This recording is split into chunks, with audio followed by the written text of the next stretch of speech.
Hey guys, Erie is here. I hope you've all had a good week, staying safe out there, and thank you for choosing to join me here on the channel for another video. Now if this is your first time here and you like watching all sorts of sim racing related stuff, then subscribe now and click the bell icon as well so you get notified of every video I upload and you don't miss a thing. So we're here today back on GT Sport, just warming up before the matchmaking for the session starts.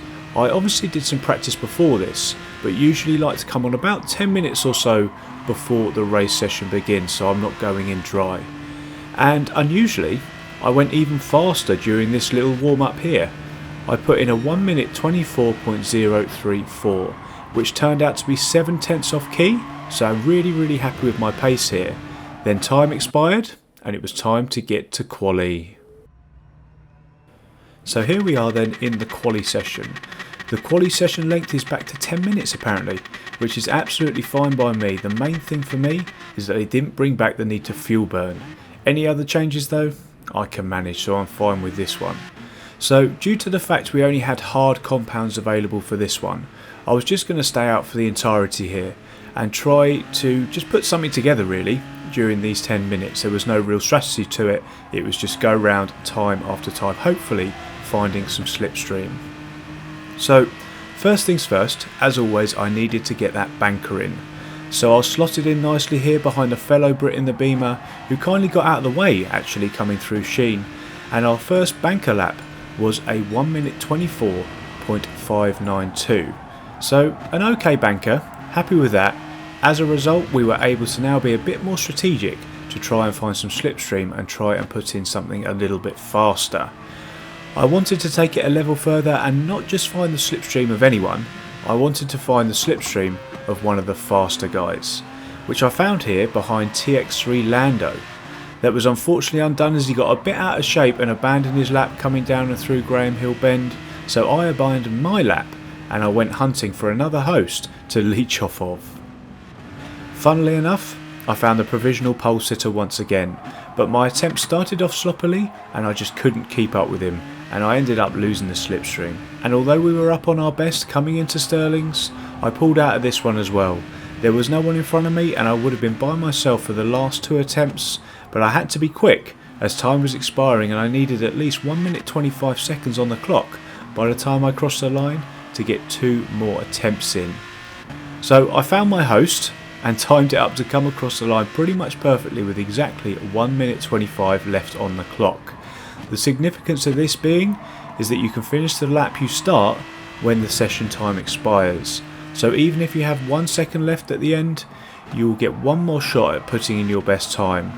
But there was a problem up ahead at Druids. I ended up getting blocked, which was unintentional, and he apologised to me in the session after, so no problem there, don't worry about that.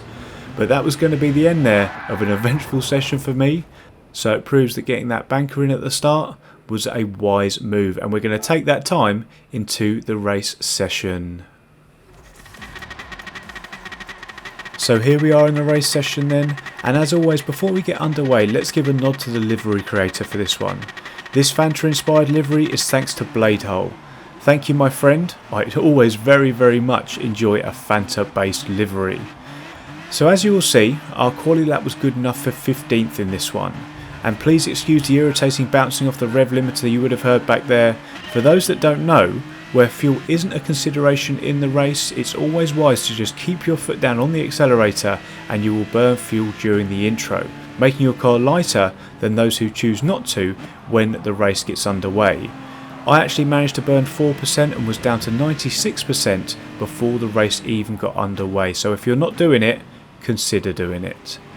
But as we do get underway here, as always I'm going to keep it cool, calm and collected through the first phase of the race. Well, try to anyway. Brands Hatch is a high speed, tight circuit and does not leave much room for error. And as you will see throughout this lap, the yellows are going to come out multiple times and we're going to stay ready as always like a vulture to pick up the scraps. You will also see that I've learnt from the last video out where I got into an issue when I tried to get into the mix on lap number 1 of Le Mans. I ended up at the back of the pack and my race was completely ruined. So as I say, learning from that, there was an opportunity when the cars up in front got into it to enter myself into the mix. But I didn't, I actually lost a place because of it, but I'm still here in the mix. So thinking of the bigger picture, I'm here to live to fight another day, which I'm going to do. After that Renault ahead there blocked me coming down through Pilgrim's Drop after he overtook me. So far, just to recap, we've gained 3 positions through being a vulture and only lost 1. So we're up to 13th, having started in 15th as we continue to navigate this first stage of the race. Rejoining the action a couple laps ahead on lap 3 then, we're still here in 13th and staring at the rear bumper of the Renault, who we should have got back past on lap number 1. Coming through Paddock Hill Bend, there is contact and he loses momentum. He's going to go to the inside to cover, but that's fine because that plays into my hands.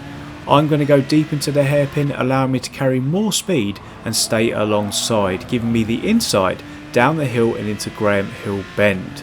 I make sure I give him enough room on the outside, but make the move stick. The Spaniard behind as well thinks about making a move, but it isn't on, and up to 12th we go. Coming across the line to start lap number 4 then, having put in my fastest lap of the race so far, the yellows are out. Someone has pushed a little bit too hard, ended up in the gravel coming out of Paddock Hill Bend, and around they went, promoting us now up to 11th place. We firmly have our sights set on the beamer up in front. I want to get in a position to make a move to get past, but round a fast and tight circuit like Brands, applying pressure can often do the trick as well.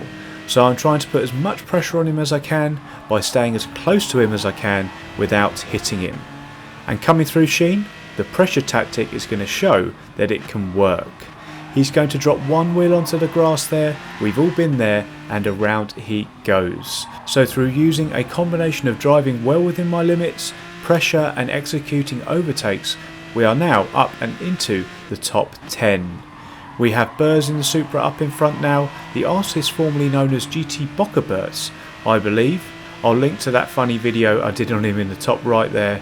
I'm going to get my head down here though, get after him and see if we can continue our ascendancy up the order.